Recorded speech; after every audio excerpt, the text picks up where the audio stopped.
Bonjour à tous, je suis Vincent Pavanello, président de la Maison des Mandataires et je suis ravi de vous retrouver pour le 10e épisode d'une série que vous connaissez bien, Dans la tête d'un top vendeur, où nous vous invitons à rencontrer, à échanger et à mieux connaître le parcours d'un mandataire à la performance exceptionnelle.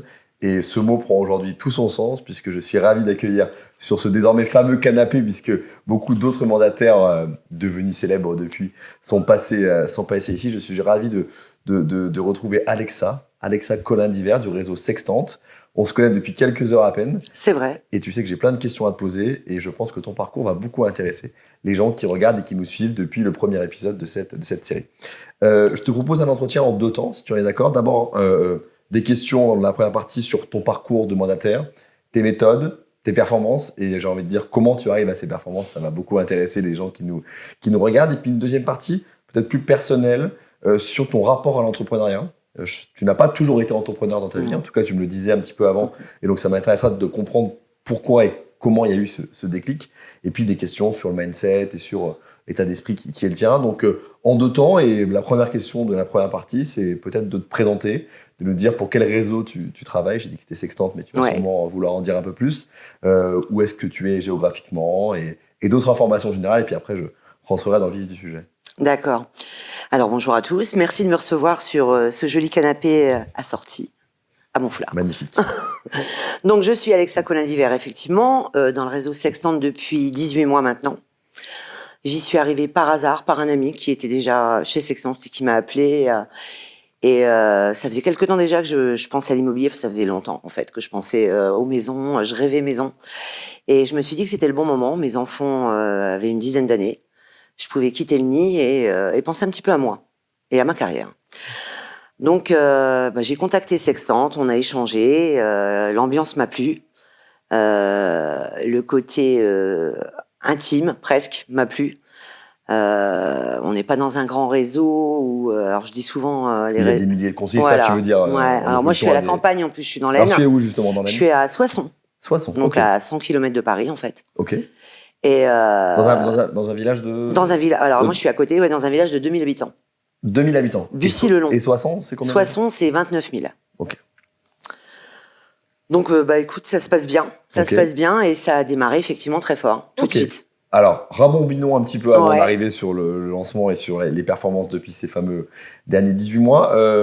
Ton parcours professionnel avant de faire de l'immobilier, si tu devais nous le résumer? Alors avant, j'ai toujours été dans le commerce en fait. Alors que ce soit les vêtements, j'ai eu un magasin de vêtements avec mon ex-mari. Ok. Donc tu es gérante d'un magasin. Ouais, tout à fait.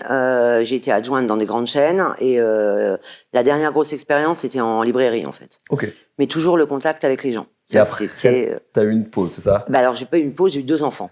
C'est ce que j'appelle une pause, mais... Une grande pause de 10 ans, en fait. Ok, où tu n'as pas travaillé du tout. Autre que... pareil que ça demande d'animer de faire grandir des enfants. Fait. Ok. Et donc là, c'était quelle période? C'était donc de 2012-2022 ou alors, 2011-2021? Mon fils est né en 2008, donc j'ai arrêté de travailler en 2008. Ok.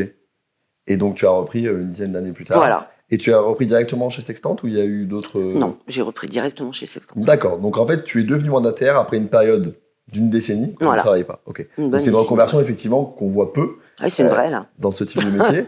Et alors, on va venir après aux performances et on peut le dire, la chance d'avoir fait 40 ventes en 18 mois, donc ça va faire rêver beaucoup de gens qui nous regardent. Mais avant d'arriver à ces 40 ventes, moi, je m'intéresse souvent aux premiers jours, aux premières semaines. Comment on fait quand on découvre l'immobilier, quand on arrive dans un réseau et que, d'une certaine manière, il faut faire ses preuves, il faut aller chercher des mandats. Comment ça s'est organisé pour toi au début? Alors, c'était... en plus, c'était en plein moment Covid. Donc, c'était un début 2021. Ouais, c'était un gros questionnement. Donc, j'avais fait la formation. Pour ne rien cacher, ça m'avait semblé très, très compliqué parce que j'étais la seule qui ne venait pas de l'immobilier au cours de la formation. Donc, en gros, je comprenais un mot sur 2. Ok. Une très mauvaise connexion aussi, la fibre venait d'être installée. D'accord. Enfin, j'avais tout pour moi. Mais j'étais quand même soutenue. Mon mari était vraiment à fond derrière moi. Il savait que je pensais immobilier depuis très longtemps. Et puis, c'est vrai que, comme beaucoup de Français, j'ai suivi un agent célèbre à la télé qui a donné un côté sympathique à la profession. Bien sûr. Et j'avais très, très envie d'y aller. Et, puis, je bénéficie d'un super réseau parce que je vis là où je suis née, en fait. Alors moi, je vois ça comme une chance parce que je suis bien chez moi. Tu connaissais tout le monde déjà. Voilà. Okay. Voilà. Comment t'as fait savoir aux gens que tu devenais agent immobilier parce que... Alors, on parle beaucoup. hein. Ok. Dans les petites villes, Donc, tu les tout vois, c'est très très ok. vite. Ça. Et puis les réseaux sociaux. Ok. Et là, tu as fait en sorte que le plus grand nombre Voilà. était au courant. Et alors, le premier mandat, tu t'en souviens? Ouais, c'était la directrice de l'école de mes enfants. Ok. Qui t'a fait confiance alors qu'elle Direct. savait que tu débutais? Ouais, et j'ai vendu un dimanche, deuxième visite. Ok. Et comment t'expliques cette confiance que tu as réussi à créer? Parce que la directrice de cette école, elle sait que tu débutes. Pour elle, Alors, c'est quand même une vente et une c'est transaction une vente hyper en plus. En plus, importante. c'est une condition familiale particulière, Ce qui est compliquée. malheureusement souvent le cas aussi dans Voilà, les transactions. ouais, tout à fait. Comment t'expliques, et avec du recul, que tu aies pu inspirer cette confiance-là? Je crois que j'ai une personnalité un petit peu débordante, on va dire. Je parle beaucoup. J'ai la chance ou la faculté de mettre les gens à l'aise. Et on se lie facilement. Ok. On se confie facilement. Et puis c'est vrai que moi, elle me connaissait. Moi, j'étais déléguée des parents d'élèves pendant toute la vie de mes enfants. Ok. Donc elle savait que j'étais capable de mener un projet à bien et de d'être faire bouger les choses. sérieuse et d'être Ouais. rigoureuse, etc. Ouais. Donc ça, c'est la première vente, c'est clair, le premier mandat et puis la première vente. Bon, passer de 1 à 40, c'est encore une autre paire de manches. Ouais. C'est aujourd'hui, là, encore une fois, avec un peu de recul, même si ça fait que 1 an et demi, entre guillemets, que Ouais. t'es dans ce métier, mais tu as une super maturité, donc on a l'impression que tu fais ça depuis encore plus longtemps. Qu'est-ce que tu fais, parce qu'il y a d'autres conseillers immobiliers sur ta zone qui font Oui. moins. Qu'est-ce que tu fais qu'eux ne font pas, ou qu'est-ce que tu fais mieux qu'eux font moins bien, et qui explique que tu performes mieux qu'eux? Est-ce que tu arrives à trouver un petit peu, alors peut-être tu peux nous parler des réseaux sociaux, de ta présence, mais... Alors, au départ, je me posais même pas la question, parce que j'avais même pas l'impression de... Enfin, si, ça se passait bien, hein, j'étais à l'aise dans mon métier, mais j'avais pas l'impression de faire mieux que les autres, en fait. Et au fur et à mesure, toujours le phénomène de petite ville, en fait, les gens te parlent facilement. Et c'est eux qui m'ont dit... tu fais ça en plus, tu fais ça différemment, t'es pas comme les autres. On m'a très souvent dit au départ, vous êtes pas comme les autres agents. Donc c'est venu de l'extérieur, où Ouais. tu t'es rendu compte que tu étais différente, on va C'est dire. les clients en fait qui me l'ont Ok. dit. Et alors, quand ils te disent tu es différente et pas comme l'autre, tu penses que c'est quoi? Alors au départ, je me dis, mais je suis différente en quoi? Ouais. Et puis c'est positif ou c'est négatif? Mmh. Et les gens m'ont dit, non, vous êtes sympa. Et alors c'est marrant, ça m'a marqué, ils m'ont dit, et vous nous rappelez. Ok. Et ça, j'ai trouvé ça dingue, qu'un truc aussi simple à faire, ça me différencie des autres en fait. Toi, Je tu trouvais rappelles, ça toi, tu rappelles les gens. systématiquement. Je trouve que c'est Les c'est acteurs la et les base de... vendeurs. Ah ouais, tout le monde. Souvent, ils apprécient aussi quand on fait un mandat, on doit leur dire qu'on leur fait un compte rendu. Alors très souvent, mes concurrents, mes collègues font un compte rendu en fin de semaine par mail. Non, moi je les appelle le jour même. Ok. Je leur marque le jour même, de vive voix. Et ça, ils apprécient vachement. Donc- J'ai l'impression de nouer un lien Ok. plus concret Ouais. et plus serré en fait. Et ça, c'est un conseil, je pense, qui peut parler aux gens qui nous regardent et qui nous écoutent. Tu fais des feedbacks à la fois rapides, t'attends Ouais. pas les 4-5 jours, etc. Ah non, c'est le soir même. Et- Je leur donne la tonalité de la visite parce que ça les rassure. Ok. Et après, s'il y a une suite, évidemment, Ok. je leur Donc dis si tu bon, devais vendre cet appartement pour moi, après chaque visite, je sais que j'aurai le soir même, ouais. rapide, les quelques Le jour où j'ai le éléments. contact, je t'appelle pour te dire tel jour, telle heure, la Ouais. visite. Ok. La visite a lieu à 15h. À 16h, je te laisse un message si t'es pas disponible, mais je t'appelle, en tout cas. Ok. De vive voix, je te dis ça s'est passé comme ça. Je pense qu'il va y avoir une suite. Ok. Mais j'aime bien moi ce type de conseil parce que tout le monde peut le faire. Ah bah c'est facile. Pas besoin d'être un extraterrestre pour Non, mettre en place ce non, type de c'est choses. Donc facile. ça, c'est un premier bon conseil. Est-ce que tu aurais d'autres astuces, d'autres méthodes ou encore une Alors, fois, tu un vois truc- que ça marche quoi? Ouais, alors un truc que je fais systématiquement aussi, tu fais une visite, alors qu'elle se passe bien ou pas. Dans tous les cas, ça va se passer bien au niveau humain. La maison peut plaire ou pas. Mais après chaque visite, moi je passe au moins un quart d'heure, 20 minutes à débriefer avec le visiteur en fait. Toujours. Toujours. Donc tu prévois combien de temps pour une Systématiquement. visite du coup? Bah, Ou entre après, deux ça visites, dépend tu du laisses bien, combien de temps, mais ouais. je vais compter presque 1h15, on va dire, pour l'ensemble. On va faire la visite. Bon, si ça se passe très bien, ça se solde par une offre. Donc, tu as bien ton heure et quart qui est remplie. Et si ça se passe pas au top pour la visite, au moins tu vas nouer le contact, tu vas faire parler les gens. Moi, j'écris beaucoup. Hein, tu vois, je suis pas du tout numérique en fait. Faut l'avouer. J'ai mon vieux cahier, mon stylo et j'écris tout. Et les gens apprécient parce que je note les critères devant eux. Donc, tout ce qui te Et disent, on en parle, ouais. t'as une trace Ouais. et s'ils te rappellent 2 mois Ouais. plus Et tard. je me rappelle Tu très sais- très bien d'eux. Ok. Ça, ils apprécient aussi. Je note leur numéro, je les enregistre quand je sens que je vais les revoir. Et ils m'appellent, je leur dis bonjour, Madame Trucmuche, et ils apprécient. Et ils me disent aussi, alors j'ai aussi le retour, mais on a fait une visite avec vous il y a quelques mois, on n'a toujours pas trouvé, on avait bien accroché. Ça, j'ai de bons retours à ce niveau-là. Ok, ça marche. Donc là, c'est vraiment sur l'aspect humain et contact Ouais. humain, mais c'est c'est la base, hein. des bons conseils.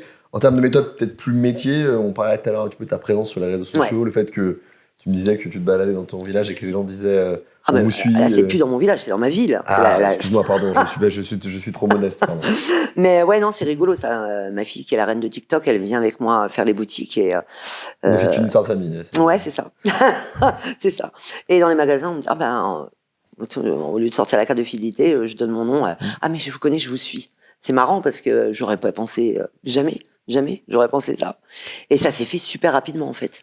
Donc tu t'es affiché sur les réseaux sociaux, Ouais, alors, t'as affiché ton métier. Quand j'ai commencé, si tu veux, j'ai voulu créer alors LinkedIn et un Facebook pro que j'ai abandonné au bout de 3 jours parce que c'était très compliqué. Et je suis pas du tout une geek, alors que j'avais déjà une belle page perso où j'avais pas grand monde, hein, mais ça s'est développé super vite.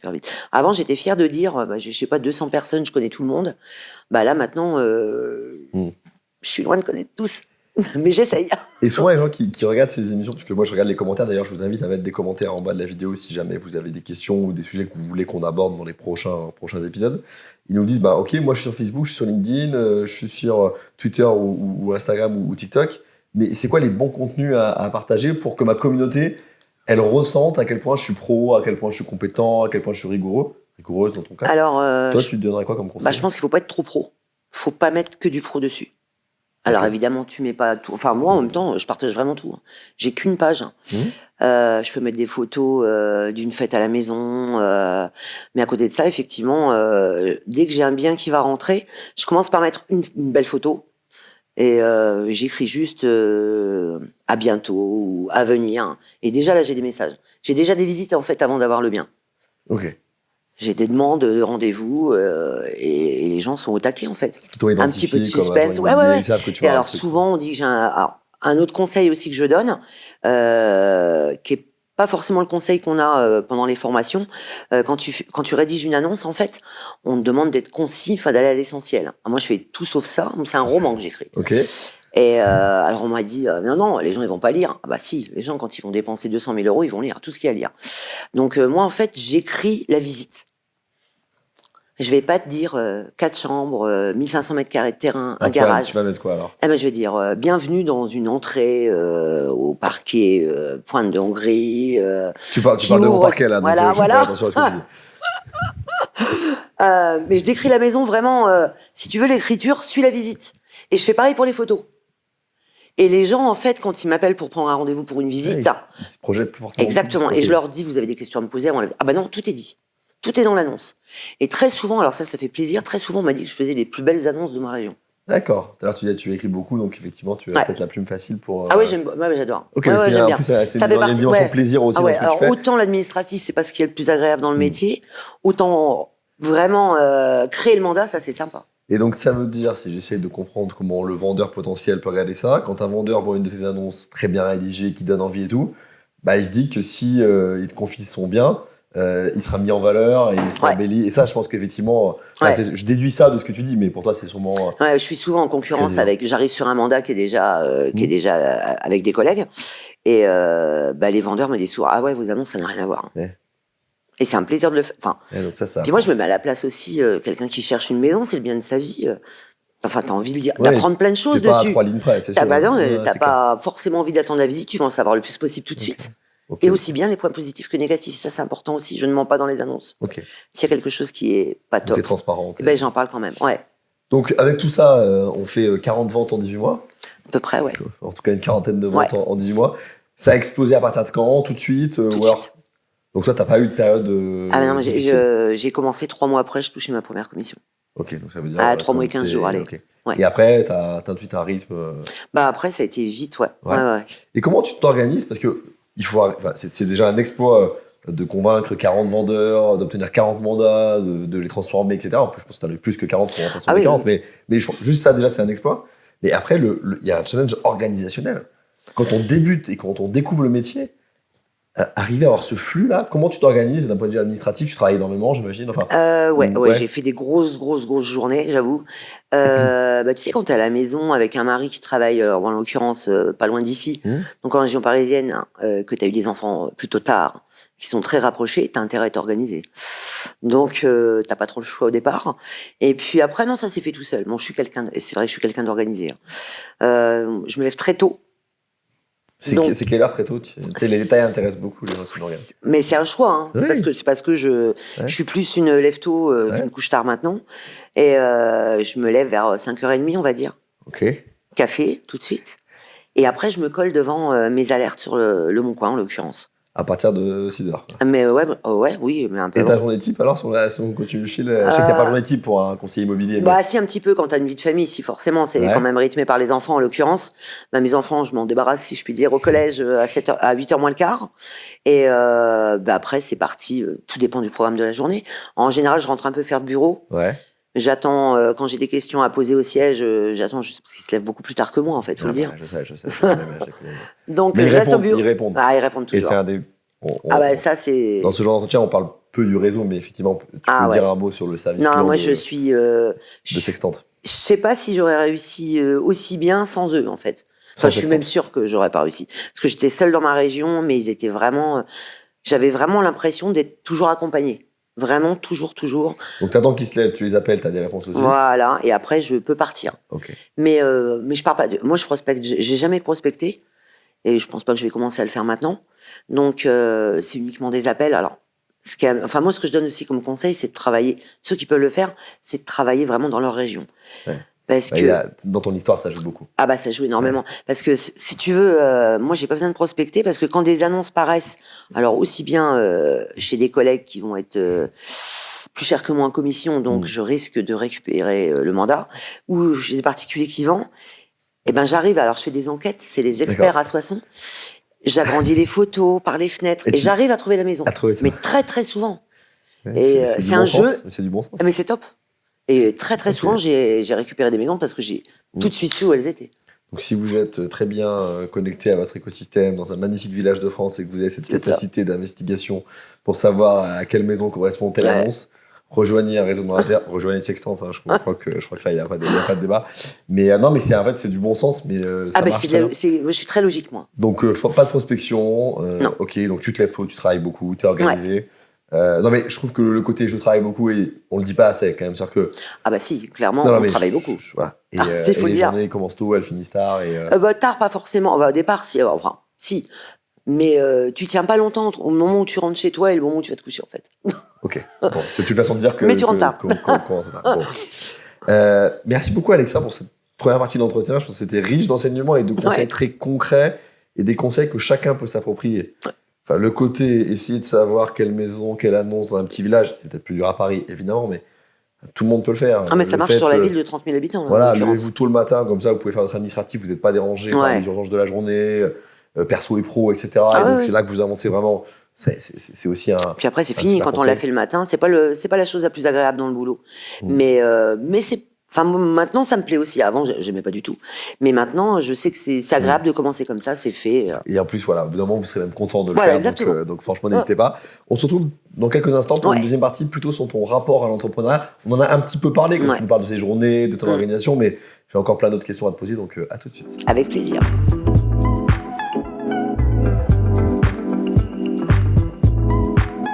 Nous sommes de retour dans ce 10e épisode de notre série Rencontre avec un top vendeur. Aujourd'hui, rencontre avec une top vendeuse d'ailleurs, puisque nous sommes avec Alexa du réseau Sextante, qui nous a parlé dans la première partie de ses méthodes, de ses techniques, qui lui avaient permis, après seulement 18 mois d'exercice et en étant débutante dans l'immobilier, d'arriver à réaliser près d'une quarantaine de transactions à Soissons, dans l'Aisne, donc pas très loin de la région parisienne. Dans cette deuxième partie, que les gens qui nous regardent apprécient beaucoup, je vais plutôt t'interroger sur ton rapport à l'entrepreneuriat, parce que les mandataires, c'est aussi des chefs d'entreprise. Et la première question que j'ai envie de te poser, au vu de ton parcours, tu as parlé du moment où tu étais gérante d'un magasin, on sent que tu as toujours eu envie d'être indépendante quand même. Est-ce que tu peux nous parler un peu de ça? Est-ce que c'était inné ou comment ça t'est venu cette volonté de dire je vais faire mes propres business? Alors, ça m'est venu un peu par hasard, en fait. Mais t'as raison, ça me serait pas venu à l'idée d'aller travailler dans une agence, par contre. J'avais envie quand même d'avoir du temps. Le fait d'être resté 10 ans avec les enfants à la maison, t'apprécies quand même de pouvoir gérer ton temps. Et j'avais la sensation quand même que ce positionnement de mandataire, ça me permettait ça aussi. Là, t'es déjà sur le choix du métier. Ouais. d'être mandataire plutôt qu'autre chose. Mais Ah ton bah choix ouais. d'être indépendant plutôt que salarié, c'était quoi le Mais non, mais rationnel? bah, si tu veux, non, ça s'est pas posé la question parce que pour moi c'était dans l'immobilier. Point. D'accord, ok. Donc ça pouvait être que mandataire en fait. Donc ça pouvait être que dans l'immobilier, parce que Ouais. c'est ce que je voulais Ah faire. ouais, ouais, clairement, je me Et suis dans pas posé la l'immobilier, question. tu t'es dit, bah, la façon d'être le plus Ouais. libre d'organiser son temps Ouais. comme on veut, c'est d'être mandataire. Voilà. Et donc, tu as fait le choix, tu as fait ce choix-là. Ça, c'est très clair. Là, ça fait 18 mois que tu es dans cet exercice-là. Pour toi, c'est quoi les qualités humaines pour devenir un mandataire indépendant qui gagne bien sa vie? Les tiennes, ou tu pourras en citer d'autres aussi, hein, c'est très libre. Hein, mais... Alors, faut être, je pense, tourné vers les autres. Beaucoup de psychologie. Ok, Parce qu'on touche vraiment à l'intime. ok. La maison, le nid. Donc de l'empathie, ouais. écouter beaucoup. Ah ouais. Toi, tu écoutes beaucoup? Ouais. Ok. Mais j'échange beaucoup aussi. Tu fais parler, tu me disais. Ouais, je fais parler, mais je me livre aussi beaucoup. Ok. Pour qu'on soit vraiment sur le même, qui est vraiment un échange en fait. Ah, juste pour ce petit point de je me livre aussi, tu t'estimes que comme les gens partagent avec toi leur intimité, on divorce, on a un enfant, on doit déménager, on change de boulot, tu estimes que tu dois leur rendre l'appareil et toi aussi? Je trouve que c'est de l'honnêteté. D'accord. Donc t'es pas l'agent immobilier froid qui prend ces éléments d'intime et qui lui ne renvoie que... Ah non, c'est du partage. Ça, je trouve que c'est super important et les gens le sentent de toute façon qu'on est sincère. Et je pense que si tu ne fais qu'écouter et que tu ne parles pas, bah, ça fonctionne pas bien. Ok, donc ça c'est intéressant. Donc écouter, mais aussi faire se livrer, c'est la première qualité qui te vient à l'esprit. Est-ce qu'il y en a une deuxième? Alors là, je cherche. T'as parlé d'organisation, de rigueur, peut-être, c'est un des points sur lesquels tu... Non, parce qu'en fait, je le vis comme ça vient. C'est pour ça que j'apprécie ce métier aussi, c'est parce que tu n'as évidemment pas de routine. Ouais. Tu vas pas être la même personne selon le client que tu as en face de toi. Ça t'empêche pas de rester toi-même. Mais bon, faut pas se leurrer aussi, c'est du commerce, tu t'adaptes dans tous les cas. L'adaptation. Ouais, c'est ça, peut-être la deuxième qualité, ouais. Donc l'adaptation, ça c'est très bien. Alors nous, on a beaucoup réfléchi avec mon frère Martin que tu connais sur, faut-il être toujours soi-même, etc. Et toi, tu dis, bah oui, il faut être soi-même, mais en même temps, il faut aussi avoir s'adapter quand même à un client qui est différent de celui d'avant, qui est différent de celui d'après. Donc toi, c'est quoi? C'est de sentir un client et tu te dis, je vais plutôt passer tel message, ou je vais plutôt me montrer sous tel angle, ou c'est-à-dire quoi s'adapter concrètement dans ce métier-là? Je pense que tu peux, ça se voit bien au niveau des biens. C'est simple, si tu vends une maison à 50 000 euros, ça va pas être la même personne qui va te l'acheter que la personne qui va t'acheter celle à 500 000. Donc, faut être à l'aise, aussi bien avec ces deux clients. Ok, c'est ça que tu appelles s'adapter. Ouais, c'est ça. Ok, donc il faut savoir parler aux plus riches du village et aux plus pauvres du village. Mais s'adapter aussi à la situation, si c'est un couple, si c'est un homme, si c'est une femme. Tout ça, c'est des données que tu essayes d'intégrer, de processer. Mais ça se fait, naturellement. C'est pour ça qu'il faut aussi, je pense, de la maturité, quand même. Au moins émotionnel si t'as pas l'âge. Bien sûr. Avoir du vécu, et puis là, c'est beaucoup plus facile, donc, être sincère, pas hésiter à se livrer, ça c'est le premier point que tu as dit. S'adapter, et ça c'est très clair, on y croit beaucoup nous aussi. Tout à l'heure, tu m'as repris parce que j'ai dit, tu avais 40 mandats, tu as fait 40 ventes, et tu m'as dit, sous-entendu, non, j'avais plus que 40 mandats, j'en ai perdu plein et j'ai fait 40 ventes. Bon, j'en ai pas perdu tant que ça, mais j'en ai eu. Mais t'en as perdu, Ce qui d'ailleurs, le quotidien d'un top vendeur, c'est aussi de perdre des mandats, et il faut pas croire que ça n'arrive qu'aux autres, ou ça n'arrive qu'à soi et pas aux autres. Comment tu réagis à un mandat perdu, à une transaction dont tu étais quasiment persuadé qu'elle irait au bout? Est-ce que ça t'affecte beaucoup? Est-ce que tu passes tout de suite à autre chose? C'est quoi la recette? Ah bah ouais, ça t'affecte forcément. Si tu y as cru. Bon, après, quand tu bosses sérieusement, je pense qu'un mandat perdu ou un mandat gagné, t'as bossé autant de temps dessus. Donc tu vas... Dans tous les cas, t'auras passé le même temps. Tu peux pas te sentir lésé. Moi, j'estime que j'ai fait mon boulot. Et puis, parfois, c'est la faute à pas de chance. Il y a plein de choses qui viennent passer entre toi et la vente, en fait.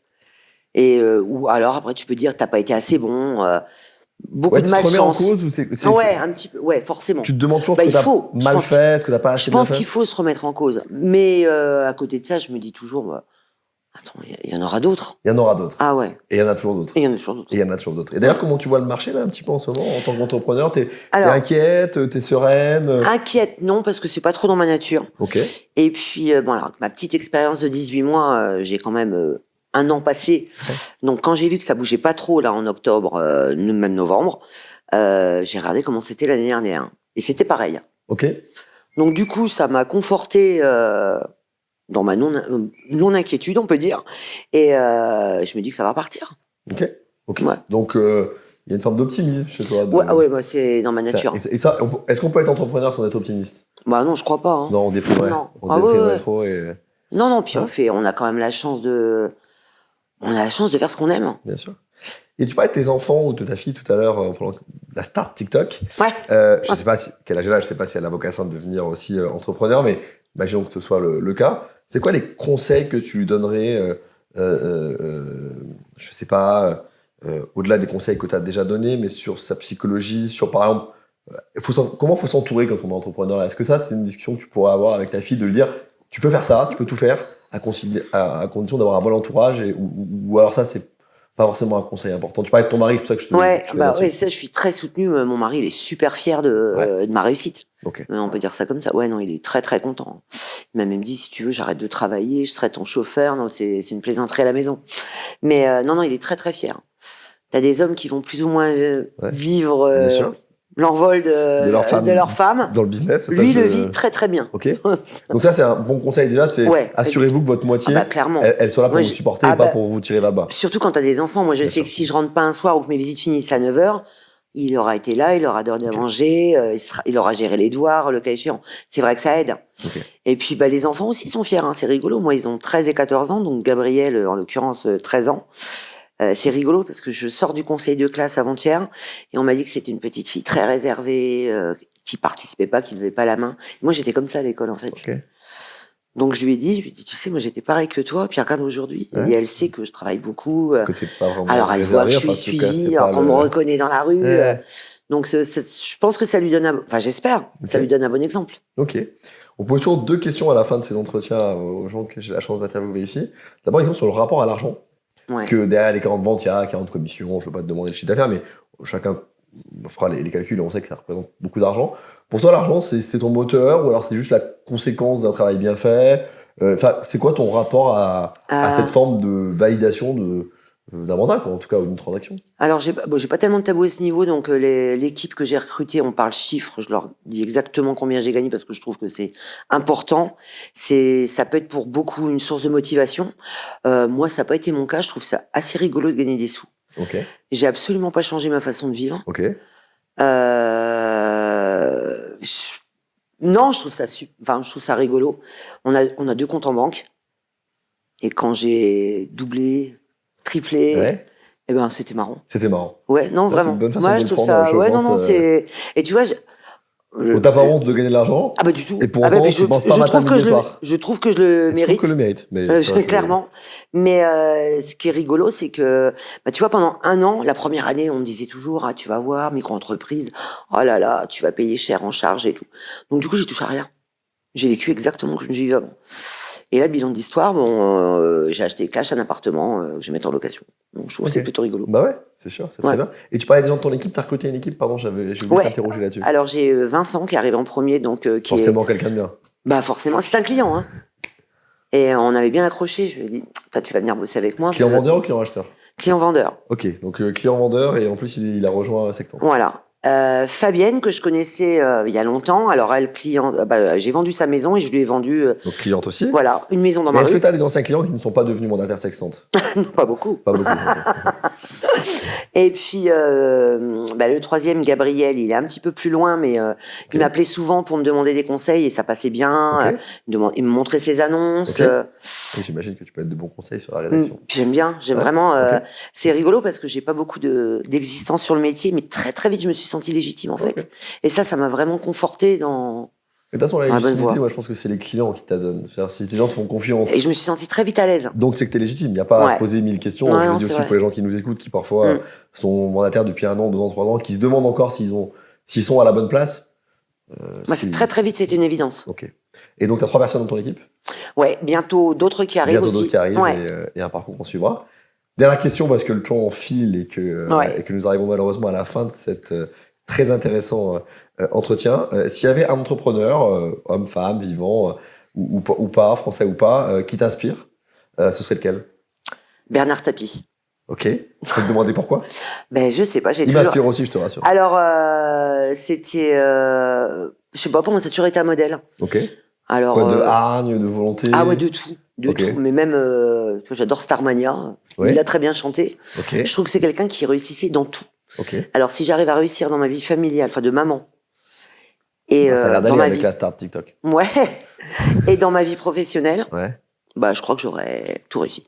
Merci beaucoup Alexa d'avoir partagé, d'avoir pris le temps de partager avec nous toutes ces bonnes pratiques. Merci au nom de la Maison des Monétaires dont tu es ici dans les locaux. Merci au nom de tous les gens qui nous regardent et qui, je suis sûr, vont apprendre plein de choses dans cette vidéo. Puis tu as un côté très humain. Enfin, on a l'impression que c'est facile pour toi et je trouve que bah, ça doit donner de l'espoir à beaucoup de gens qui commencent dans ce métier-là. T'es pas une extraterrestre. Non. Ce que tu fais, c'est du basique, c'est du bon sens, c'est d'intelligence bien placée au bon endroit. Et donc, merci bien sûr pour ce temps. J'espère qu'on se voit bientôt. Et puis, j'espère que les gens qui nous regardent, on se retrouve aussi bientôt pour une émission, un interview, un échange organisé par la Maison des Monétaires. Merci. Alexa. Merci beaucoup, Vincent. Merci. À bientôt. Super.